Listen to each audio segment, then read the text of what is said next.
welcome in, everybody, whether you're on the East Coast, West Coast, or around the world. This is Coast to Coast, Thursday morning. How's it going, guys? It's going. I'll tell you how it's going. Let me tell you how it's going. I wish Pags was here. I wish Pags was here right now. But I really believe, and I know he said we didn't have nothing to talk about, but I think that is what it is. I think Pags knew that the Astros were going to kick their ass. I think somewhere in here, he was saying, I don't want to deal with Jay today. He's going to tell me how we kicked their ass and how they got shut out for the second time in a row. I feel like half of that is definitely true. I feel like half that's true. And I don't think it has anything to do with the baseball game. I just want to say, man, hey, man, it's a beautiful day. It is so – I had written this game off, Bo. I wrote this game off, and I told you the other day, I said I wrote this game off. I said I'm waiting for Hunter Brown. Maybe he'll get the third win, and we'll take a 2-1 win over the series, and I'll be happy with it. The fact that we're now in position to possibly sweep them. I mean, you guys are in position to do it. Poolside, I'm not going to lie, I'm a little jealous. Like that sounds great. Yeah, and of course the Mariners came up short, so now we've dropped back to 5.5 games. I think we got shut out. I think it was a 2-0 shutout against us last night. So, are you still in position for the wild card, or how did the other team? I forget who was behind you. I think that actually moves us a half a game out, because we were a half a game up. I think both of us played. I forget who it was that was a half a game. So I'd have to look. I don't remember exactly offhand, but I thought that did drop us out of it. Yeah, I'll look at them now. Well, it's good to have Stat Guy on here today after the telephone poll or whatever the poll that was went down. Freaking Christ. Dude, when you put that post in there, and they made fun of me for this, but I literally thought that was your car that fell. No, that was what happens when you give a 15-year-old temps that's not ready to drive yet. Oh, damn. That'll do it. Because, man, she took that pole out like a champ. And it looked like they hit it square too. Oh yeah, like there was no break even thought about in that picture. Oh, it actually looks like we're still a half a game up. Are you half game up? You're still in there. Yeah, that means Cleveland must have lost yesterday. Beautiful. Yeah, the fact that. I mean, that was a bad enough impact as it was, but the fact that nobody was hurt, I think I'm more impressed with that. Oh, absolutely. Well, I mean, when you square up on something, the airbags pop. It's when you hit the corners, that's where it gets a little bit interesting, because if you hit the corner just right, the airbags won't pop because of the way the sensors are set up. Yep. So if you hit square in the front, it only requires a 13-mile-an-hour impact to pop that airbag. But if you hit from the corner, because of the sideways motion, it may not actually pop any of them. And so that's where you end up with people still hitting their head on the steering wheel, stuff like that. Yep. That was just a weird way that she hit it, though, because it's in the middle, it's in a street. So it's not like you have like a lot of room to get up some speed to hit that pole. I mean, she must have just tapped that pole or something. That means that pole must have been super weak or something. To shear one off, you hit it with some force. Yeah. Yeah, that's what I'm saying. So I just wonder how she got that for, because correct me if I'm wrong, Stag. When I was looking at that image, it didn't look like there was a whole. I mean, because she hit it like this. So wow. I mean, she must have hit that gas and then. So if you look at where the driveway is in that picture. Yeah. And if you back directly backwards out of the driveway, there is a yield sign that attaches to the next road. So my guess is she was pulling up to the yield sign, and instead of hitting the brake, she hit the gas a little too quick. Yeah. I mean, like, young drivers do funny stuff. I remember having a girlfriend way back in the day that she worked at a Wendy's, and she pulled up to the outside and like stabbed the gas instead of the brake and drove into the side of the building. My gosh. The nose of the family van is like in a table. and she worked at that location. It'd been funny if she had rolled out her window and said, "Can I get a number one with extra fries?" I think you could only do that if you didn't work there, but because it was where she was currently employed. Yeah. Oh wow. Yeah. Well, I guess in that case, you'd roll down the window and says, "When do I pick up my last check?" Okay. Right. That is more of it, right? Like where you're just like, I think I quit today because I never want to see any of you again. We were out of power. We were probably out of power until about 4:15 yesterday. Oh, I believe that. Yeah, I definitely believe that.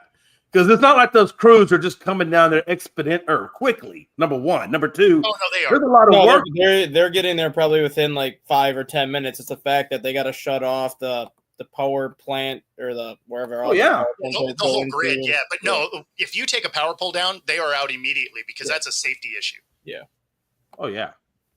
They're not necessarily putting the new one up quickly. It's more so they want to get the old one moved and taken care of, and then they just start being like, "Oh, by the way, now we can start working on all this stuff here."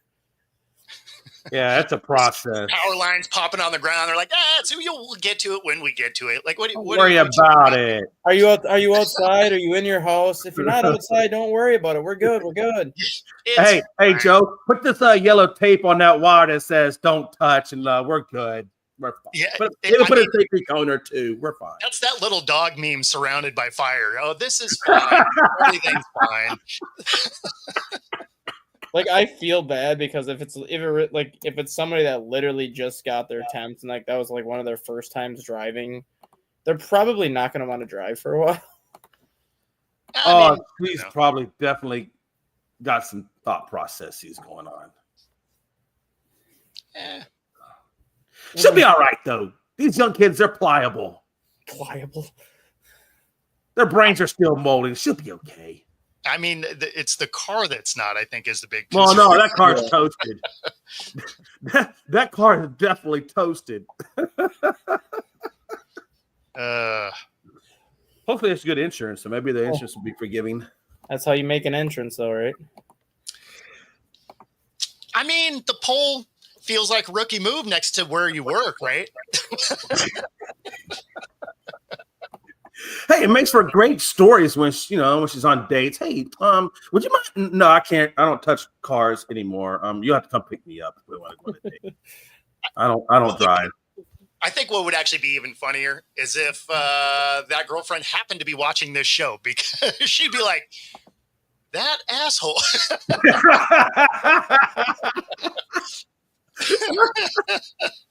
Hey, you gotta be careful, women, man. He's scoring a woman or piss her off. Boy, bad things happen. Well, if I'm randomly not here tomorrow, yeah, we all know what happened because I think she lives in the same town I'm in. So, oh, she's still in the same town you're currently in? Well, she is now. Yeah, I believe. Yeah. Well, she followed her. Oh, damn. So, well, yeah. If you don't see him tomorrow. I got murdered. It's fine. It's fine. I had a good run. See you in a case of was it X-Files or some shit? Like, did you see this case? No. I believe that would be Snapped. Snapped. Yeah, Snapped. Where she just loses her mind. Yeah. Nope, that would be hilarious. So, Stat Guy, I know Bo said he can get a chance to watch the draft. Did you catch the draft? I watched up until the Bulls picked at 12, and then I had to go to work last night, but I was still following along via kind of the updates and stuff. Yes.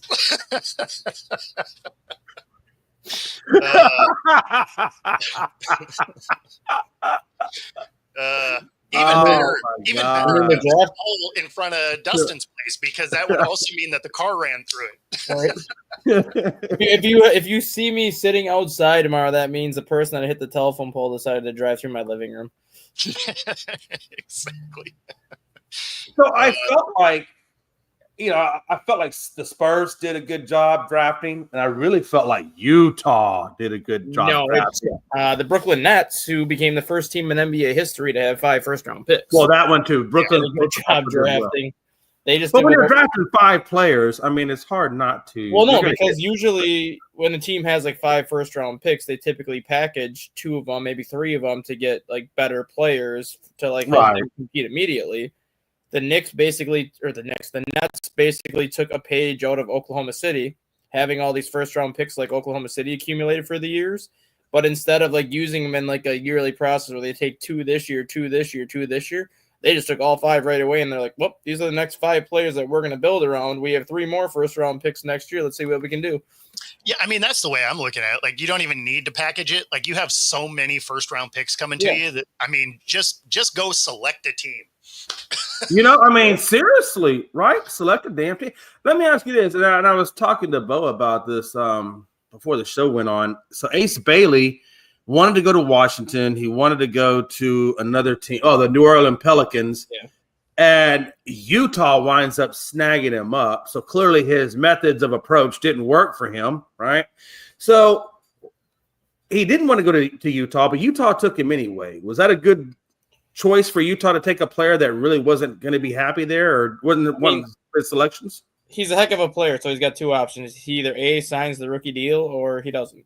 And once he signs that rookie deal, Utah's got him for 4 or 5 years, however long they want to have him. So he can be upset all he wants, but as a top 5 pick, he's going to be getting, $4.2 million this year, and by the end of that contract, it's going to be closer to $16-17 million by year 5 of that deal. So it's not like he's going to be short on cash.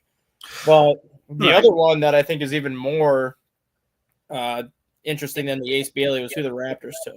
I can't remember the guy, but it was the guy from South Carolina that got drafted by the Raptors. And right after his name was announced, you could see him actually say the F-bomb on the air. Oh, yeah. So he was clearly not happy that he was. Oh, that was that Colin Murray Boyle? Yes, he was clearly not happy that he was going to Toronto last night. Yeah. Well, my thing is, you could he could play that contract because he's going to play the contract. He's not going to. I cannot imagine him turning down the contract. But and it's not about him not going out there and playing. I just wonder if it would turn into a cancer type situation or a toxic situation for the team if he's not happy. Like, he can go out there and play, but I think he can get the best from Ace Bailey. I think it could, just because of how bad Utah was last year, how bad they're potentially going to be this year. When you look at Ace Bailey, he was on a great St. John's team last year with a Hall of Fame coach in Rick Pitino. He's not going to have a Hall of Fame coach this year. He's not going to have a great team this year. So I'm wondering how mentally he'll be able to handle going from one of the best teams in college basketball to now being one of the worst teams in the NBA. I mean, so like, I get not being happy, but at the same time, if you become a problem, it affects that next contract. Like, you might as well understand that, hey, you know what? You're a high draft pick. You're going to a bad team. That's true in every sport. So all out, like, go do you, because that will get you paid. Even if you're on a bad team, if you go and do what you're supposed to do, someone else will come and get you and give you money. So, but if you're a problem, other teams are like, yeah, we don't, your numbers weren't that great because, again, you're on a bad team. I don't know if you're good enough for me to deal with the headache that you've become, and so you can cost yourself money. So, like, I get being young and being mad at where you went or whatever, but at the same time, don't disrupt your future earnings. Because unlike the NFL, where you never really know if you have a second contract, most basketball players survive their rookie deal.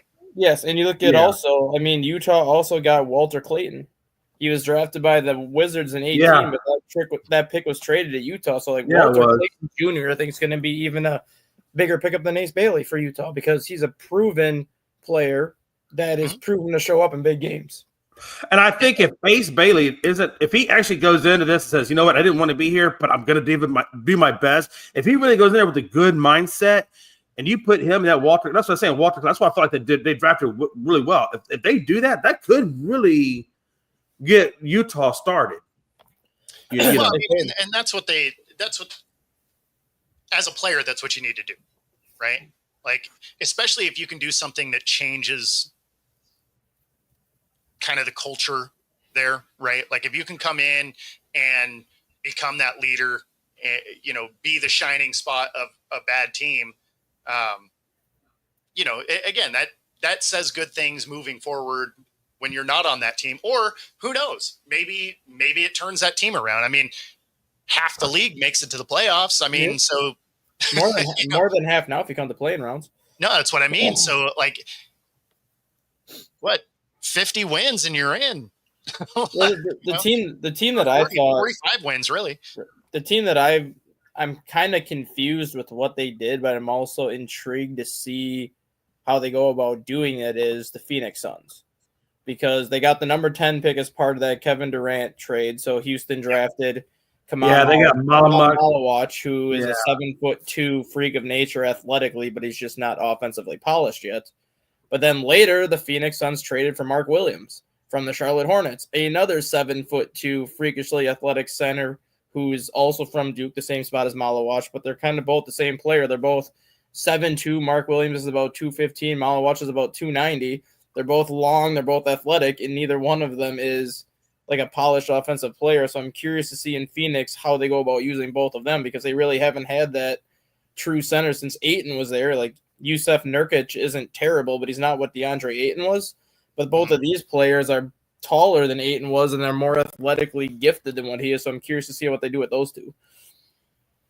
Yeah, that should be interesting. Did you see where Yang Hansen got drafted? He got drafted early too. He got traded. He was up, Memphis drafted him and wound up trading him to Portland. Yeah. But I was wondering if he was going to get drafted in the first round. I talked to you guys earlier. I said he's going to be. They said he's supposed to be really good, so we're going to find out. He's an upside play, and basically when you still have DeAndre Ayton for another 2 years in Portland yet. Right. You can kind of bring him along slowly, whether you put him in the G League next year and let him get his minutes there, or you use him 5 to 10 minutes a game off the bench. He's got DeAndre Ayton in front of him, and then once that contract's over, then hopefully this guy puts on 25 pounds of muscle and he's ready to go. Yeah. I thought it was interesting when he got drafted. He came out of the stands. He was drafted way ahead of but he just comes out of the crowd like in the stand rather than sitting out the tables with the green room people, you know. The thing that I hated about the draft, and it was really only one pick. Yeah. Unless you live in outer space or live under a rock and don't have TV, you knew Dallas was taking Cooper Flagg number 1. Why did we have to wait 8 minutes for that pick to happen? Like, why couldn't we just be like, and the first pick is in, let's just go?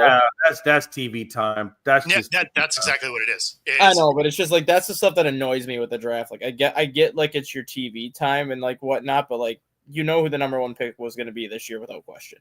Like, do that in every sport though. They tell the first pick because the first pick is done like months ago, but the you know, and that's true whether it's basketball, football, doesn't matter. Yeah. Right? First pick is locked in. So for the TV contracts, they're like, yeah, we need to have our commentators go through some things for the first pick, build anticipation, get our first commercial break in during it. Yeah, that's all the pageantry of it. That has nothing to do with it takes them that long to get the pick in. I thought San Antonio drafted kind of interesting when they took Dylan Harper at 2, which, you know, unless they traded out of it, you know, that's what they were going to do. But then they come and actually get the big man and Carter Bryant from Arizona. And I'm curious to see how that gets paired up with Wembanyama and company. Yeah. But I like the way they drafted, though. Yeah, we'll see. We'll see how the league gets reshaped this year. A lot of trades, new picks. Like it's gonna be interesting to watch. Rob, guess I'm under that rock. Yeah. Well, I mean, to be fair, Seattle fans are mad for 20 years now. So and then you look at what Charlotte did too. Like Charlotte needed 3-point shootings. Not only do they take Con Canupel right away at number 4, then they get Liam McNeely, number 29. Yeah, I saw that from Phoenix as part of that Mark Williams trade. So they just added 2 of the best 3-point shooters in the country last year right off the bat. Yeah, that's definitely going to help them out from the arc. That's for damn sure. I wish this is the part of the reason why I wish the Rockets were still in the draft, because we really needed 3-point shooting. and we didn't. And we could have traded down if Liam McNeely was going to go that far down. We could have traded that number 10 pick, got a few more picks out of it, and like you said, we didn't got a Liam McNeely who's a great 3-point shooter. He would have been the perfect role player. You guys are set up with 5 guards now, right? The 5-guard offense, 5 out, none in. Yeah, exactly. Wait, no, it's gonna be 4. It's gonna be 4 out, 1 in because Alperin Sengun's still gonna play in the paint, so they still have Sengun down low. Yeah, I thought it was funny when it's Mike. It's a weird roster construction. Yeah. Did you see the Phoenix Suns roster construction before they got Williams and whatnot? Heading into last night, the Phoenix Suns had 11 players under contract heading into this season. 10 of the 11 players were either shooting guards or point guards. Oh, it was the Suns that I was thinking of. Yeah, and then they had one starting 5 rotation of guards. Yeah, I'm like, that is a wild approach. Your tallest player was, I think, Jay Crowder at 6'8", and he would have been basically your 5 because then you have all guards. But now you added 2 guys that are 7'2". It's like, well, now you got a center. Yeah. And switching out of basketball because, yeah. There's NHL news too. Once we get to that point. Oh, for sure. I just wanted to hit this because Rob asked it in a couple of different shows, and I'm mad at that. Just never got to it. Shaq Griffin coming back, cool. He's not going to start or anything, right? He's a depth piece. He had a good year in Minnesota last year. I was hoping the Vikings would have brought him back one more year. No, again, solid player. There just happens to be better players in front of him. Yeah. Right. So he's going to be a depth piece. He'll be used in, nickel defenses, dime defenses, stuff like that. But he's going to be a rotational piece. He's not going to be a starter. I think it's more than that though too, because you look at the Seahawks secondary room. They have a very young secondary room with Witherspoon and how young their secondary is. I think he's being brought in to be that veteran presence for these young guys as well. Nah, so you don't need that though, because Woolen, this is his 3rd year or 4th year. This is Witherspoon's 3rd year. You don't need that. These guys have been here long enough now. So yeah, I don't think it's really going to be a veteran leadership type of thing. This is just he's a solid player. Got him for cheap. Been here before. Adding some depth in a position that, Woolen's had some struggles. So, maybe you trade him out every now and then. So it's probably more of that than anything else. But yeah, veteran leadership wise, I don't think he's your guy for that. Especially because when he was here before, it was with Pete. So it's not even it's the same coaching staff. Yeah. But so anyway, I like the pickup, Rob. I don't mind the pickup. Again, he's not going to start. So you think do you think they'll do packages for him, maybe nickel or something? I don't know, something crazy out the or do you think they're just going to, you said, in case somebody gets hurt? No. That's exactly what it's going to be. Is there's going to be packages for him in that nickel defense. Similarly for Kobe Bryant, right? Because they bring in Emanwari now. Did he freeze or we froze? No, I think he did. I like how it freezes and you're in mid-word. Mid-word, and then it freezes. So when you there you go. Yeah, that's annoying. But so in any event, because you already have Love back there, you draft Emanwari. So Kobe Bryant sort of becomes that odd man out. Kobe Bryant started as a corner, became a safety. And so I think that when you're in a nickel or dime package, that's where you're going to see guys like Kobe Bryant and Griffin. That'll be the packages that they're in there for, is when they're running a heavy DB set. So, yep, I was frozen. But yeah, I mean, so it's a good pickup, but doesn't really change the starting rotation so much. Mm-hmm. Yeah, I didn't really see anything else in the football side of life other than not really anything. That was all. I did see the Griffin though. Yeah, Yeah, well, Emin Worry was the draft pick. Yeah. What about the NFL is quiet though. Going into how far are we out from training camp? About 2.5, 3 weeks. Yeah, I was going to say we're about 3 weeks out. Yeah, we're not that far out. I was thinking there would be more, I guess, more news or whatever coming out, but no, this is always kind of a quiet time, unless you're Rodgers and you're making stupid noise. But outside of that, like, there's not generally a ton going on. Most of these teams don't really go after free agents now. They wait until you start to get into camp for the immediate people that are let go. Yeah, right. You're 2 practices in, they're like, yeah, you're not that dude. That's I thought we at least hear something about Cincy. I thought maybe Stewart or Eric. They're just not doing anything with those guys. It doesn't seem like, or at least whatever they're doing, they're just doing it behind the scenes. But yeah, no, like they're not doing anything with any of the free agents at the moment because they want to see what they have. Right. That's like everybody's signed guys, or they've gotten the undrafted free agents or whatever, and so you're trying to see if any of those guys are better than the free agents that are hanging out, right? Because the free agents that you have out there, the Amari Coopers, he's older, so you're like, okay, he'll be more than a rookie deal for an undrafted free agent. Does he stack up, or do you see enough talent in one of these guys where you're like, oh, you can bring him along? Or Gabe Davis, who's just going to be a little bit too expensive, for a lot of teams cap-wise. So, right. Like there's guys like that they got to play around with, and you already have, more guys than are going to make your roster anyway. So you check out the talent that you have, and then if those guys aren't the guy, then you start looking at free agency. So usually your free agents start to drop again, like week 2 or 3 of training camp is, that's where you see like your first 4 or 5 guys already bounced out of the room. Yeah. I just thought maybe they might try to get, or at least they'd have something done with their draft selection, and they haven't Stewart, and they haven't. I'm sure that's still ongoing conversations, and I think a lot of it. Correct me if I'm wrong.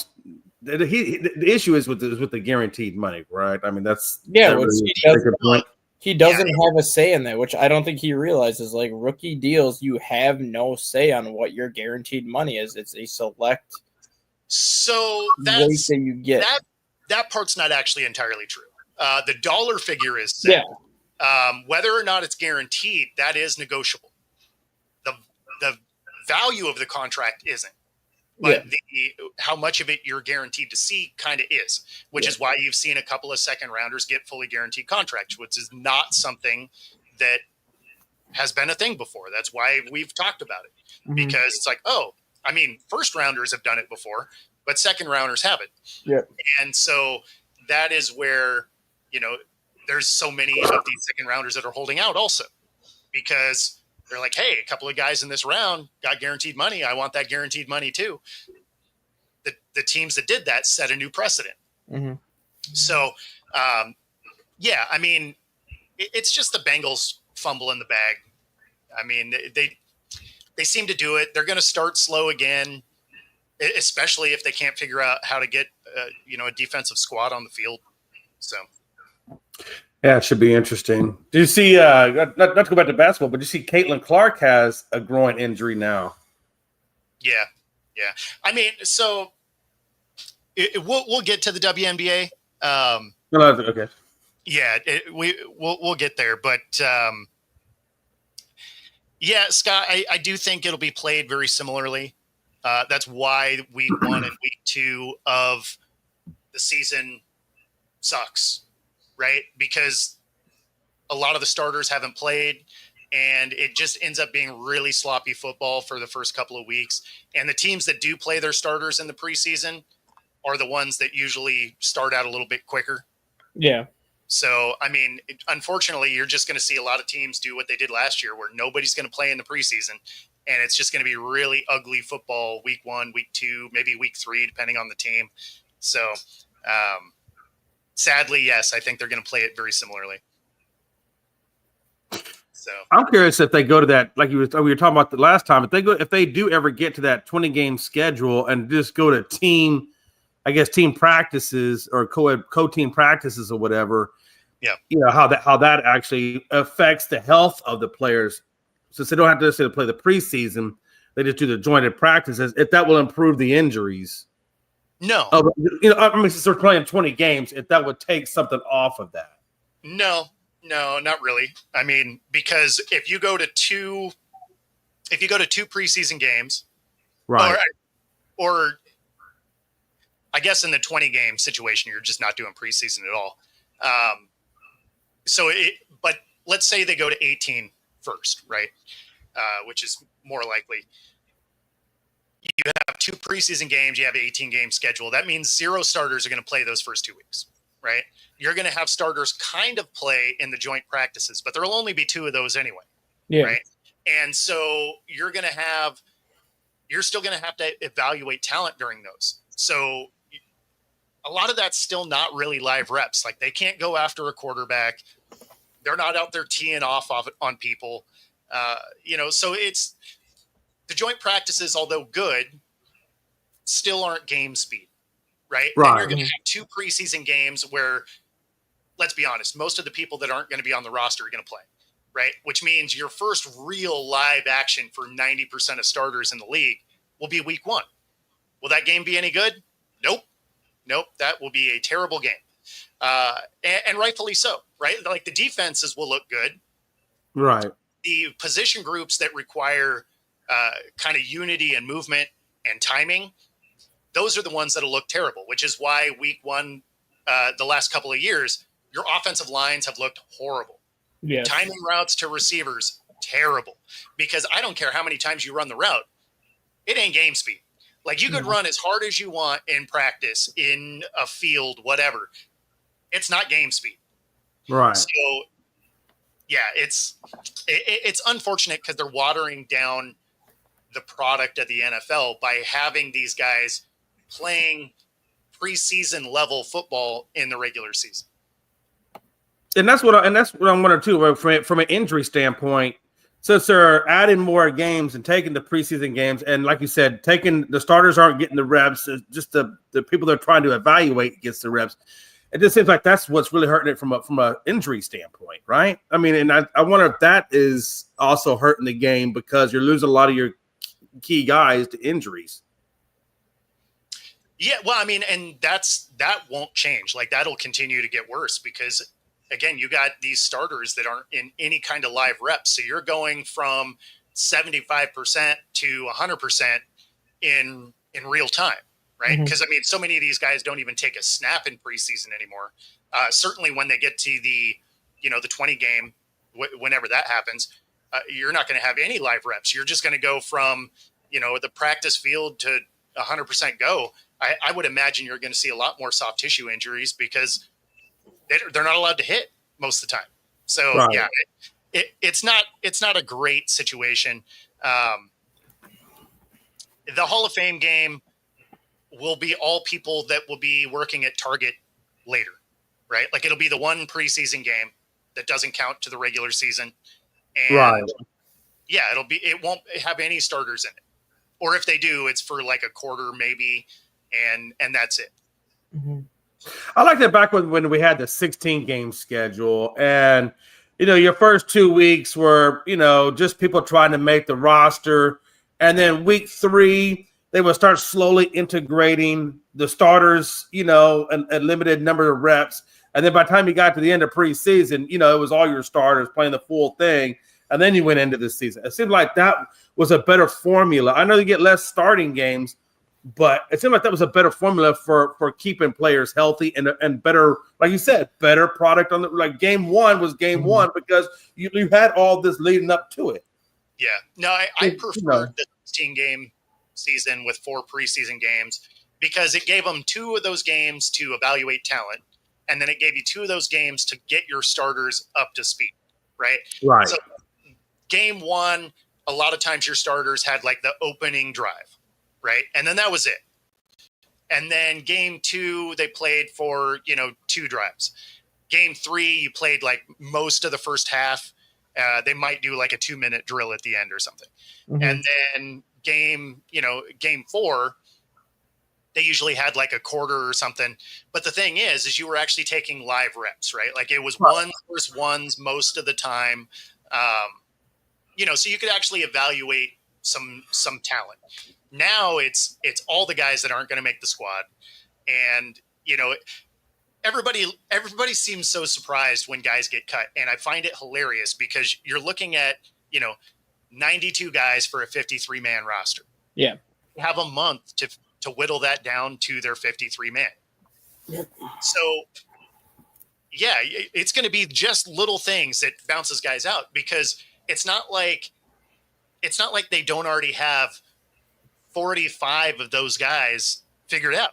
Like when you're looking at the 92 to 53, it's really the 39 for like 6 to 8 spots. Yeah. Yeah. That's what you're looking at.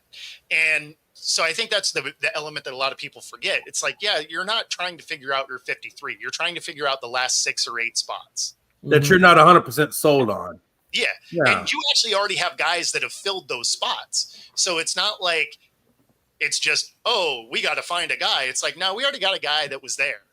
We're just trying to see if one of these other guys might be better. Right. So, I mean, it's them continuing to get rid of live action to evaluate this talent is a disservice also, because you're going to end up with guys on rosters that shouldn't be there. And now that Jay brought up, now that they brought up the 20-game schedule, that brings me to what I was going to say about the NHL. So they are going to the table on Monday after the draft to start discussing their next CBA. I believe the CBA would be the 2026-2027 season. Okay. Obviously, salary caps are being discussed. They want to get rid of longer contracts and make it a 5-year max on all these contracts instead of these 7 to 9 year deals. And the other thing that's being discussed is taking the preseason from 8 games to where they're at now down to 4 games and making the NHL season 84 games from 82 games. And the main reason for that is because expansion talk is back on the table, and it looks like 2 expansion teams might be coming in 2026 and 2027. Yeah, that wouldn't surprise me. Just because ratings continue to climb, and then that's going to be the year that baseball falls apart. Yep. That makes all the sense in the world to me. Like that's just one market doesn't make sense and one does. Like the one that makes sense is Quebec City getting a team back just because it's Canada. Yeah. And it looks like Atlanta is going to go for a 3rd try in the NHL. Atlanta's ultimately going to end up with one. Like they'll get one. But no, I mean, if there was ever a year to do it, it'll be the year that baseball falls apart. Yep. Atlanta's not going to have a lot going on. Yeah. So you're going to get a steal a bunch of your baseball. Yep. So if you're going to put one there, that is the year. Yep. That's not how you far. Is Houston pretty much out of the mix? Houston's not going to get expansion. They're talking Houston for relocation if a team needs to relocate based on bad attendance. So they haven't really discussed what teams have bad attendance right now, just because I think Phoenix was the one that had the worst attendance, which they ended up going to Utah. But if there are teams that are starting to struggle attendance-wise, Houston is the one that's being brought up as a relocation. But Atlanta is being brought up as the expansion just because they've done it twice before, failed twice, but now they have a new manager or new ownership group that's buying stake into Atlanta. They're going to build a huge arena. So now they think maybe the 3rd time's a charm, and just not having another team in Quebec outside of Montreal just doesn't make sense. You need a team up in Quebec City. I mean, it makes sense though. It took Seattle their 3rd try at a stadium to finally get a team. Yeah. I mean, we had a couple of different mock-ups that got shot down before we finally got one that was approved. So, I mean, I think Atlanta, if they were to do it with that timing, could make a ton of sense. And they would be called the Thrashers again, just because NHL owns all the rights to the Atlanta Thrashers anyway. So, yeah, well, there you go. I mean, I think Houston would be a good spot for hockey. I think people would support it, with the arrows and stuff. I've seen they're getting some support. So I think Houston would be good. You're probably right, Dustin. It's probably going to hopefully maybe an expandable team will come down here. I know we'll give them the support. Yeah. And you can bet on whether or not they get one right here. BetUS. Use the QR code on the screen. Up to 125% of your first 3 deposits, 10% bet guarantee in case you picked a city that they're not going to. If you are here in the Pacific Northwest, you can use this QR code right here. True Fusion Gym, whether it's a Pilates boot camp, yoga bar, or more, all 3 locations, Bellevue, Ballard, University Village, free 5-day pass. Find your edge, True Fusion Gym. Right. Yeah, the one team they said to keep an eye on in terms of relocation is San Jose. Okay. They're the Sharks? Yep. Yeah. So San Jose has been one of the worst teams in the NHL the last 3-4 years. Mm-hmm. And they're in one of the richest markets in terms of like the wealthy people that live in San Jose, but they have the third fewest attendance numbers. Like their attendance is going down because they're not competitive. Yeah. But at some point you have to be like, okay, well, we're rebuilding. You still need to show up. So if their attendance continues to fall, San Jose is probably going to be going to Houston.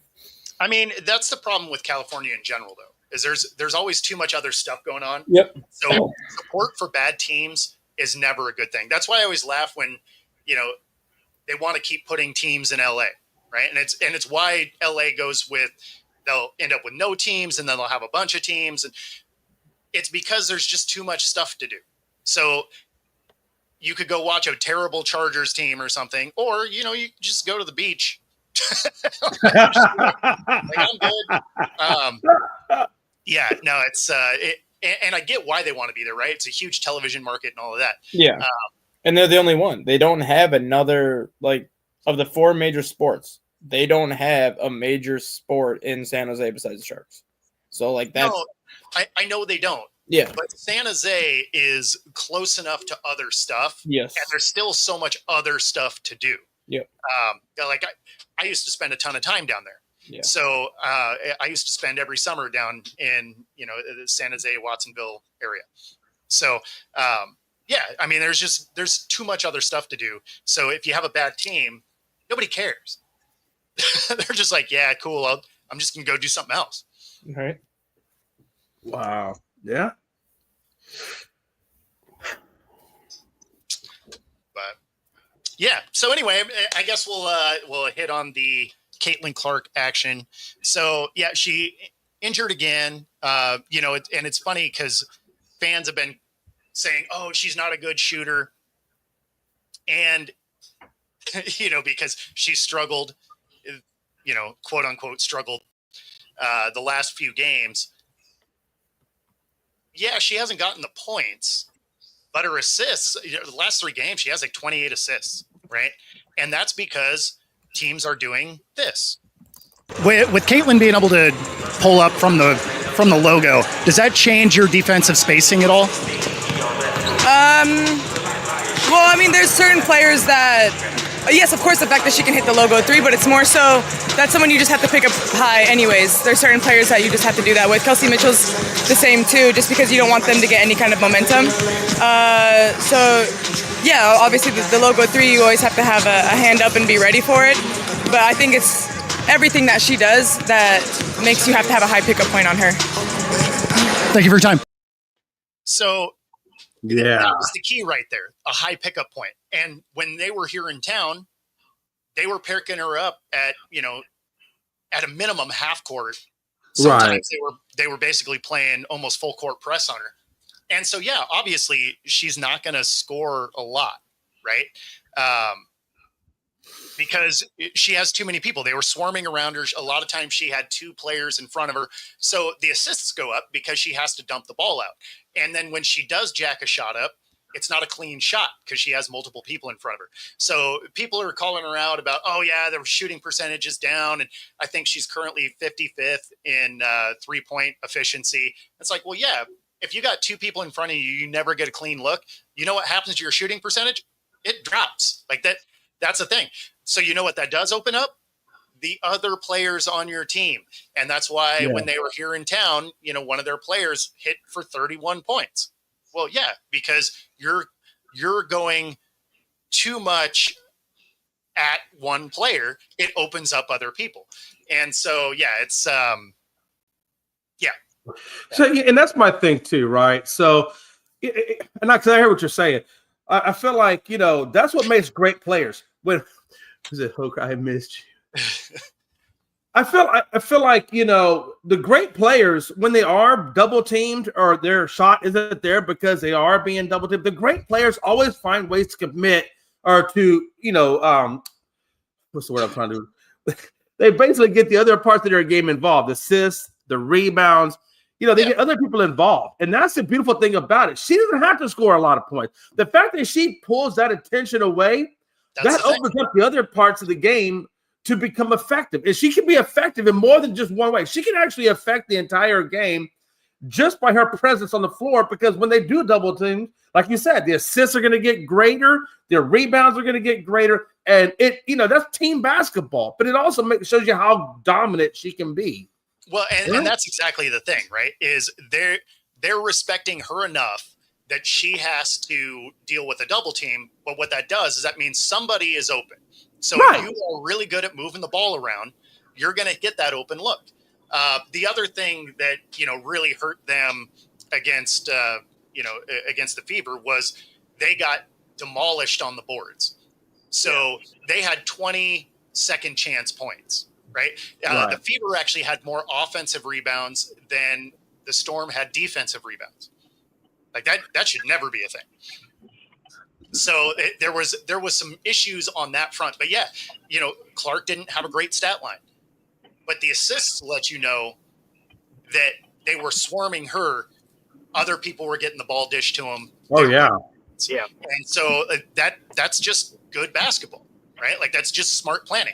And the Storm's plan for Clark was good. Like, it worked. It got her off her game. She wasn't able to do a whole lot. But where they got beat is they just couldn't get one of their own threes to land, and they were getting beat on the boards constantly. So, I mean, and whether you're looking at the WNBA or you're looking at the NBA, if you are almost a 2-1 on boards, you lost. You lost that game, right? Yeah. I mean, you can't have almost 2-1 ratio on offensive and defensive boards, right? Like those collective rebounds, right? You can't have that kind of disparity and expect to win. Like, you might, but the odds aren't great. Yeah. So now, obviously, Caitlin, she's injured that groin. I don't know what the time frame on a groin is. Is that a 2-week deal or a month deal to get a groin back on point? It's like a hamstring. If you say 2 weeks, expect it to be 4 weeks. If you say 4 weeks, expect it to be 6. Yeah. Well, it'll depend. It'll depend. And so, Scott, that's where you're actually kind of wrong. They have a lot of players on that team. They do. They have talent on that team. Where they come up short is their defense isn't consistent. Yeah. But they can shoot, right? Like they had one player with I would think it was like 28 points, the other one with 31. Like they got players that can score. Their defense is where it's inconsistent, and they turn the ball over a lot. Yeah. Like, that's probably their biggest thing, is they turn the ball over a ton. Yeah, the one thing I will say about the WNBA this year, though, as opposed to like the last several years, I think the overall quality of play is better this year. No, I mean they've had a solid product. I think there's more and more eyes on it all the time. So you're starting to see more than just like bad clips. Like that was one of the things that was probably the most common thing, is if you saw WNBA stuff on Twitter and stuff like that, the clips were always like lowlights, right? They're always like, oh, look how many times they missed this layup and stuff like that. And it's like, okay. I mean, even in the game I was at, there was a spot where the Storm got, I think, 5 offensive boards in a row. No points. So they went Angel Reese style. So they went Angel Reese style on that one. Yeah, I mean they weren't quite that close to the basket, but yes, yeah. I mean, so like, but the problem is they wouldn't show the 28-footer get laced. They would only show that, right? So you're just like, okay, like if you guys are going out of your way just to hate on a league, but that's the only stuff that's out there. Sure, it looks like the quality of play is getting better, but no, like, there's been good players for years. So, Yeah, I mean, I wouldn't know because, like you, Bo, I don't have a WNBA team here, so we don't get nothing. I mean, I try to look at other teams. you can watch it. The thing the is, Dallas Wings close enough to you. yeah, well, and you gotta. Yeah, The problem with the WNBA is you have to actively search it out. Yeah. Right. And that's probably the thing that hurts them more than anything else, because the games are entertaining because they are very physical games. Like, it reminds you of old basketball. Right? It reminds you of the old NBA where they're out there beating each other up and they're not getting the whistle all the time. Yep. So, this is, yeah, he's definitely going to jump on that one. But yeah, I mean, my biggest problem with the way the WNBA handles their product is they just make it impossible to see. So, like, even here, we have a team. Sometimes it's on Como. Sometimes it's on the CW. Sometimes it's on a streaming service. The last one was on Prime. Sometimes it's on the Oprah Winfrey Network, too. I believe you. Yeah, because Chicago Sky and the Minnesota Lynx are the two teams that are closest to me.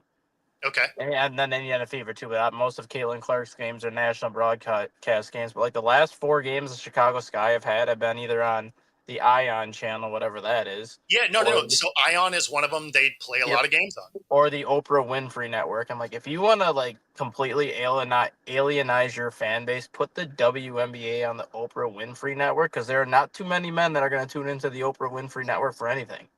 Well, I mean, the biggest thing is you don't have a consistent viewing option, right? Like, you have to search out what channel it might be on. Yeah. And there's not great coverage for it. So then you don't necessarily always know when your games are, right? Like, I have a better handle on the schedule this year because I'm there. Yeah. right. But, like, otherwise it's like, oh, when is their next game? You have to go seek it out. Right. And that's why I feel like even if I was wanted to get into the WNBA and watch Dallas, you're right, but it would take an act of God for me to be able to find where and when and what channel to watch them. It's just like you said, it's not readily easily available. And I got YouTube TV, I got all these different stuff, I got all the cable channels, whatever, but it's hard to find it and know the time. Yeah, that's why you're 100% right. I think the fact that people have to search it when maybe they're not looking to search it, I don't know. I think that is a long process to get them. It's more in the eyes. It's too much about a sight, out of mind, right? Like, there you go. Yeah. If you're not hearing about them and you're not seeing advertisements for them, then even when you have a team in your town, a lot of times, it was like, oh, they play tonight. I didn't know that. Or they played yesterday. It's like, oh, I didn't even know they were in town. So, or like a lot of years, you're just like, I didn't even know when the season started.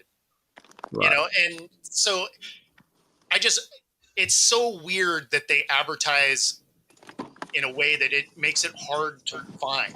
I mean, you had games that were being played during the finals, the NBA finals. Like, that's a wild strategy, because I'm going to go with people aren't going to watch your product a ton. And then even though you were having games during the finals, you couldn't get broadcasters to talk about it. I mean, first, if you were going to do it, you should have at least had the game scheduled before finals games, right? Could have been an easy lead-in game, right? You're just like, oh, yeah, watch this game, and then the finals are next, Like, that would have been great. But instead, they were, like, tipping off at halftime. It's like, nobody's switching over to that.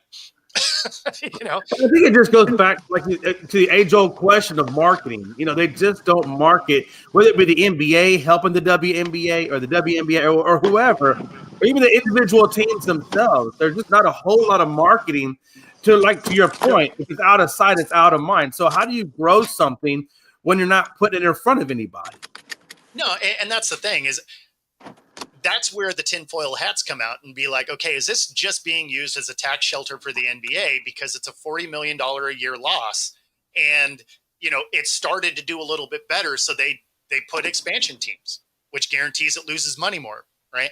So, I mean, it starts to look like that's legitimately what it is, because you're making it hard to consume the product. You don't always know when it is. You're adding teams before this thing is even self-sustaining. Yeah, I mean, it just looks like it. It may not be, but it sure leans that way. Right. No, that's true. Yeah. Up next on Hallmark. I like it. I like it. Why not? Why not? That's actually really funny.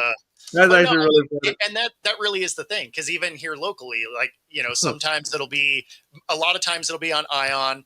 Sometimes it's on CW. It's been on Como. It's been on Prime. The last one was on Prime. So you're just like, okay, if I have to just be searching channels, I don't know. I mean, during the finals, I saw a commercial for the finals, and we couldn't get one for the WNBA. Right. If you're watching the channel that the finals is on during the finals, you know what you don't need to advertise? The game you're watching. The one thing I will say about Amazon Prime, though, is they have done an amazing job with NASCAR and Amazon Prime.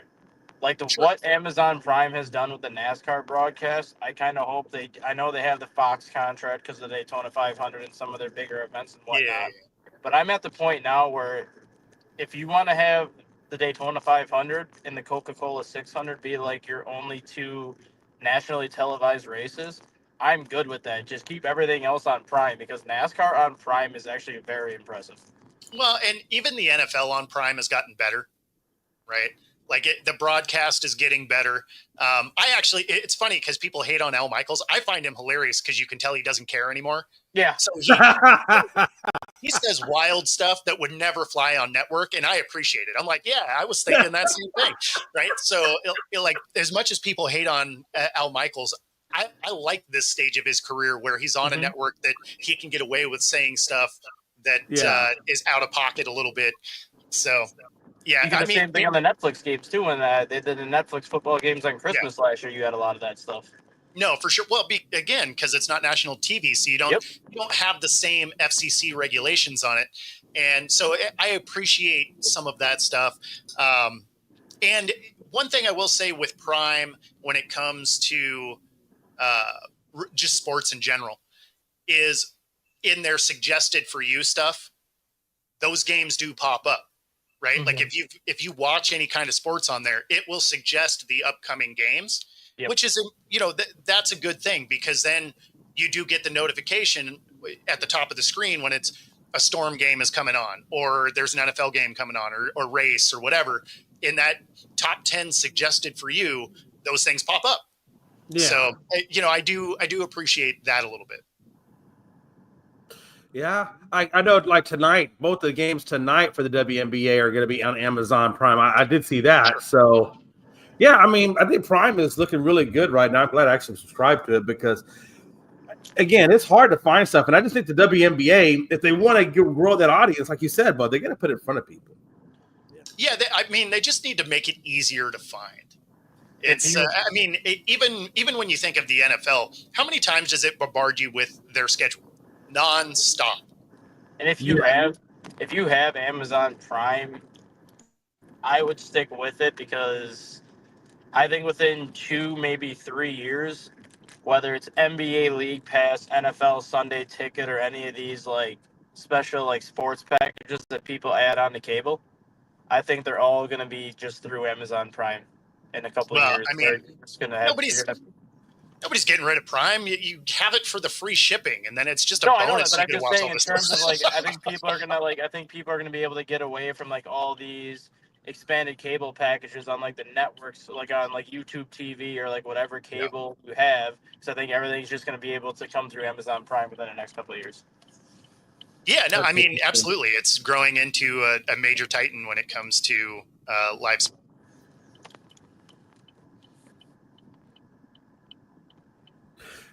Look at him. It almost looks like he's praying. Right. Right as the show's about to end, he goes Amazon advertising. Yeah, man, I don't know what's happening today, but if you, thanks for tuning in. I hope you enjoyed our advertising for Amazon, and yeah, be sure to like and subscribe if you're watching on Roku. Stay tuned for the next hour. Otherwise, we got to get out of here because we are over time. Take it easy, everybody.